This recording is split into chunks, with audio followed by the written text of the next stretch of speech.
السلام عليكم. الناس الكسلانين اللي هم انا ومش عايزين يعملوا كنافه ولا بسبوسه يعملوا الوصفه دي من غير فرن ولا تعب، بتخلص في هفوه كده. يلا بينا نشوف ازاي.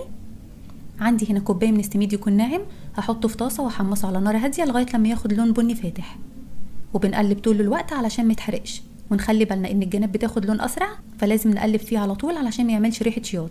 بعد ما اخد اللون ده نشيله ونحطه على جنب، ونجيب في نفس زيت الطاسه نحط معلقه كبيره من السمنه ونحط عليها كوبايه من الكنافه تكون مفرومه، ونحمرها لغايه لما تاخد لون ذهبي كده فاتح برده.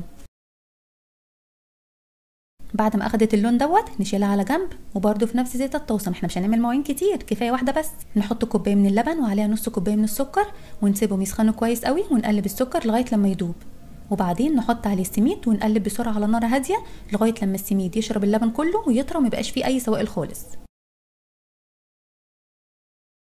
وبعدين هنحط خليط السميد وعليه الكنافه، وعليه من 3 ل 4 معالق كبيره من القشطه من اللي بتبقى على وش اللبن ديت عادي، وبعدين نعجنهم في بعض كويس قوي لغايه لما تتشكل كده في ايدينا ونلاقيها بتتلم كويس. لو لقيناها لسه بتفرول مننا نزود معلقه كمان من القشطه، وبعدين وهي لسه سخنه كده نجيب صينيه نحط فيها ورق زبده علشان تبقى سهله لما نطلعها منها، وبعدين بفردها كويس قوي واسوي الوش كده بتاعها واسيبها تبرد خالص، وبعدين بعد ما بتبرد نحط عليها شوكولاته مدوبه كده على حمام ميه، او نوتيلا اللي هي يعني بديل النوتيلا، او زبده لوتس اللي هي برضو بديل زبده اللوتس علشان المقاطعه. هتقولي لي طب ما انت حطيتي اهو في زبده لوتس وهي مقاطعه.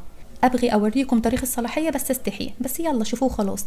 ده تاريخ الصلاحيه انتهت من 200 قرن، كانت مركونه في التلاجة. اصلا انا بحب اجيب الحاجه احنطها الاول بعدين استخدمها، وطبعا مش هقول لحد من البيت اللي هي منتهيه، بس انتوا مش غرب، ومش هنجيبها تاني خلاص علشان المقاطعه. وحتى برضو لو مش مقاطعه برضو مش هنجيبها لانها دلوقتي بقت ب 200 جنيه اللي هو معرفش كام اساسا. يلا بقى مش مشكله. دخلتها التلاجة لغايه لما الزبده كده تتماسك، وبعدين نقطعها مربعات ولا مثلثات متوازيه الاضلاع والزوايا، وبس كده خلاص. سهل وما خدتش اي وقت خالص. ممكن نحط بقى في الخليط مع السميد بسكوت مطحون او سوداني مطحون زي ما تحبوا عادي. جربوه وقولوا لي رايكم فيها ايه، واي حد عنده حاجه في التلاجة منتهيه الصلاحيه يبعتها لي عشان اعمل بيها وصفه خرافيه لولبيه. واشوفكم ان شاء الله على خير الفيديو الجاي، وباي باي.